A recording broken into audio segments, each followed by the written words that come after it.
We're talking to Ms. LWhitlow, and the topic is STD Free Coalition, and Ms. Whitlow is the director of the coalition. And of course, Ms. Whitlow, during the final segment here, let's see if we can have you to further inform our audience of all of the positive things in a real sense that the coalition is doing and has done, as well as perhaps point us a way in which we might be able to further use the information that you've gathered. Thank you, Dr. Haney. I can't talk about the positive things that STD Free, the coalition, has been able to accomplish without talking about who our partners are. And specifically, our board chair is Melvin Bro with Project Hope, and then we also have members of our board from Hope Clinic for Women, and also the First Response Center that operates a wellness center and does prevention education as well. And the Metro Public Health Department, who is our contract agency, and the Department of Probation and Parole person sits on the board that is from that department, Metro Social Services also. We also have some individuals who represent radio stations. Sharon Williams, Sharon Kay, as she's known, is one of our primary persons that gets together with the coalition, and they've also done some hosting of some of our activities. By the way, which are National HIV Testing Day, that's one of our flagship activities. Also, something called, there's a lot of fun, called the STD Haunted House, which routinely, for several years, took place on the campus of Tennessee State University. That particular program is, in 2001, was the recipient of the Tony Cox Funding Award from the Cable Positive organization, and we're very proud of that. As well, that particular activity is replicated at sites across the nation. MTSU is a site that replicates that activity. The University of Alaska replicates that activity, and also a program, an AIDS service program in the District of Columbia, Washington, D.C., replicates it also. STD Free is is a model program of the Centers for Disease Control. And because of that, it is also replicated, the program itself is replicated in Memphis, Tennessee. And so you're having an impact not only over the state of, not only in Nashville, but over the state of Tennessee and nationally in a real sense. Well, I think that to the extent that that has happened and we've gotten some national recognition has been because we have had strong national partners. Project Wave was one of the partners in Project, which resulted in Project Wave Nashville here, which was a partnership between radio and STD Free, basically. And what we were able to accomplish with that was, I think, something that was kind of historic, and that is 3 urban radio stations who are fiercely competitive, sharing a stage under Sharon Kay's leadership and hosting to address the issue of HIV. And I don't know when that's ever occurred, and it happens every year at our National HIV Testing Day activity. So we're very proud of that as well. And so in a real sense, you think that you might be able to bring some of the things that you're doing with STD into the HIV issue. Well, we work with both issues. HIV, of course, is a sexually transmitted disease. So when we're working with syphilis and talking about chlamydia, we're also talking about HIV and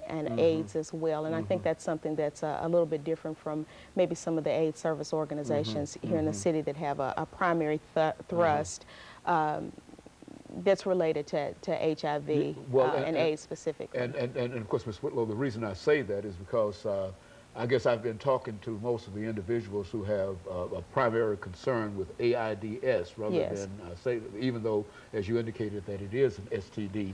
But I guess, and for the most part, most of the pictures that have been painted in reference to this disease are very, very pessimistic kinds of pictures, which is to say that it's getting worse, and it's especially bad, HIV, I mean, and especially bad within the African-American community. And is that any validity in reference Absolutely, and I think that it is something to be very concerned about. I think that there's less of a concern for sexually transmitted diseases, but one of the reasons that sexually transmitted disease in relation to HIV is so important and so important to be concerned about is because sexually transmitted disease, a person that has a sexually transmitted disease is more likely to get HIV or become infected with HIV, particularly syphilis. It facilitates very easily the transmission of... It's a gateway. Yes, absolutely. Kind of situation. Yes. Yeah.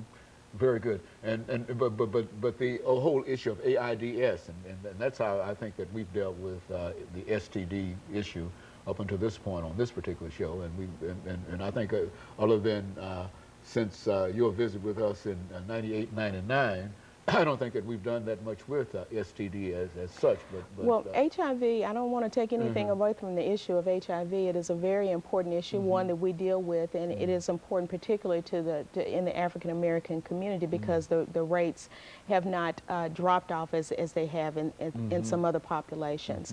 Women between the ages of 25 and I think 30, 34, it's the #1 cause nationally for African American women of death. It's not breast cancer. It's not some of the other ailments that you might think of, congenital heart disease or what have you. It's HIV for African American women. In a real sense, Ms. Whitlow, that's the kind of information that we've been getting in reference to AIDS, that it is.